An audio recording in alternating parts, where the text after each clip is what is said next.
Departamento Pessoal, Módulo 1, Relação de Trabalho. O homem e o trabalho. Desde a autossubsistência do homem primitivo, passando pela troca, pelo mercantilismo, pela escravidão e pela industrialização, as condições de trabalho evoluíram.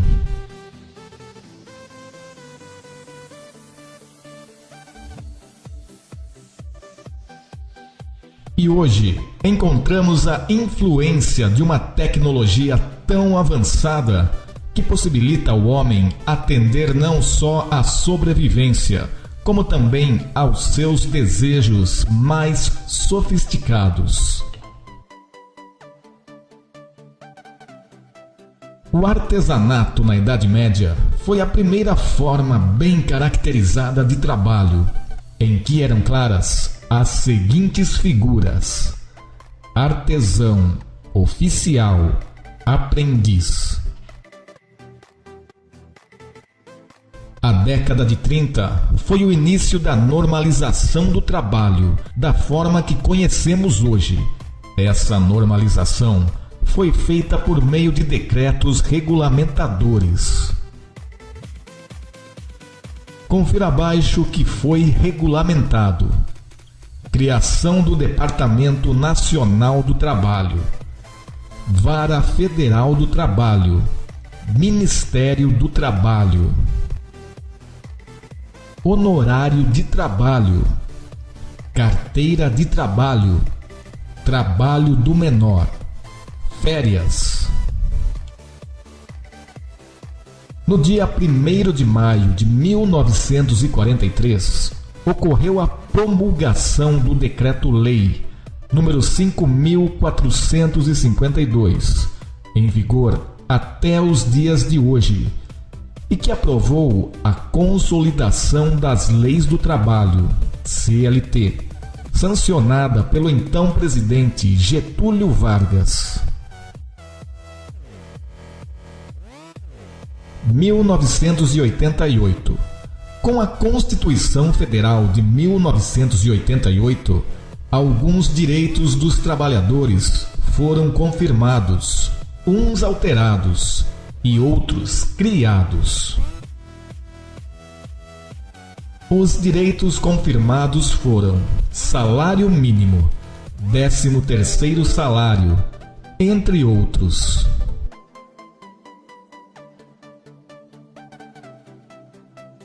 Os direitos alterados foram jornada de trabalho de 44 horas semanais, 1/3 a mais nas férias, entre outros.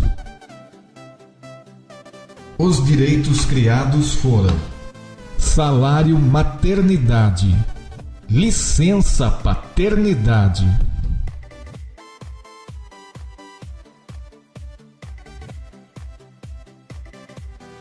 No Brasil, a legislação trabalhista é ampla e complexa, e tendo sido gerada há mais de 50 anos, acarretou inúmeras normatizações paralelas, dificultando ainda mais a sua interpretação, exigindo para sua aplicação um amplo conhecimento de sua extensão.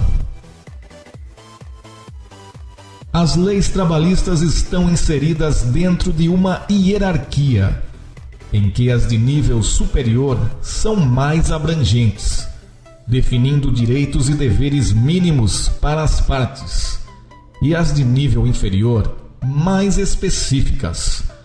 É importante saber que uma lei inferior não pode contrariar uma lei superior.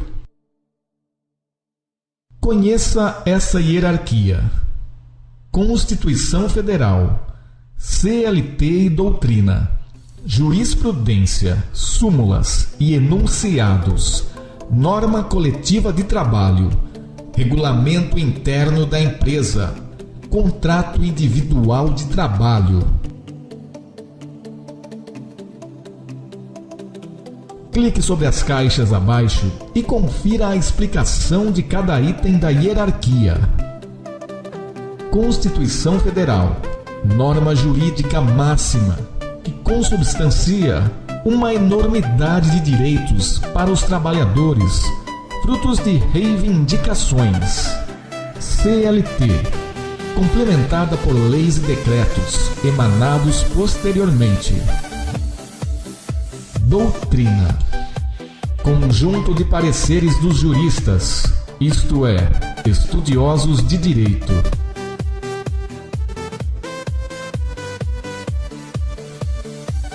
Jurisprudência, súmulas e enunciados. Conjunto uniforme de sentenças proferidas pelos juízes.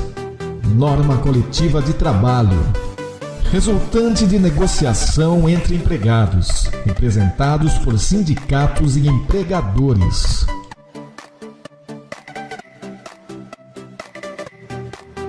Regulamento interno da empresa, conjunto de diretrizes definidas pela empresa que afetam todos os funcionários.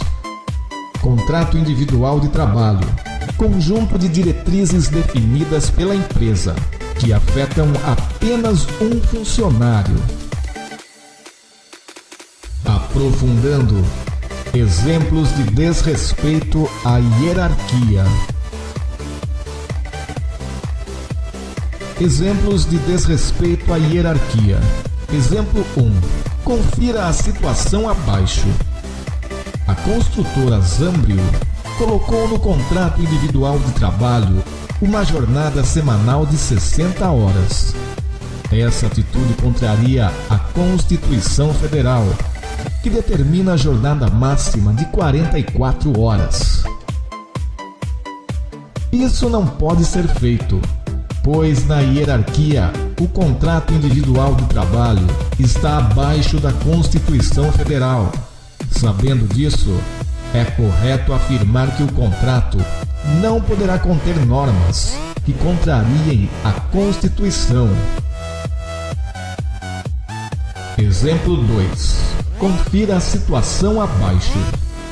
Supondo que existe uma norma coletiva de trabalho que determina a entrega de cestas básicas para todos os funcionários da empresa.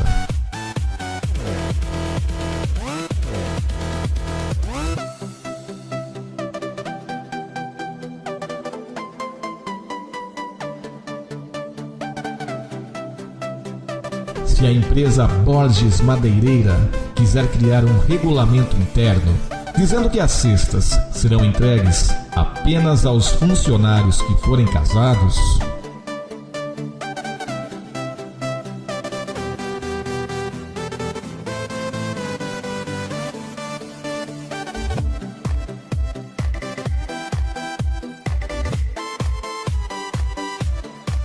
isso não pode ser feito, pois na hierarquia o regulamento interno está abaixo da norma coletiva de trabalho. Sabendo disso, é correto afirmar que o regulamento interno não poderá conter normas que contrariem a norma coletiva. Fim do exemplo. Os órgãos fiscalizadores e os sindicatos exercem um importante papel na relação de trabalho. Nos próximos slides, veremos a importância de cada um.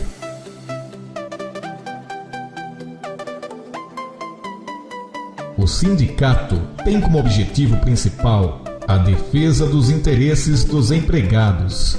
Eles atuam por categorias de ramo de atividade e por base territorial.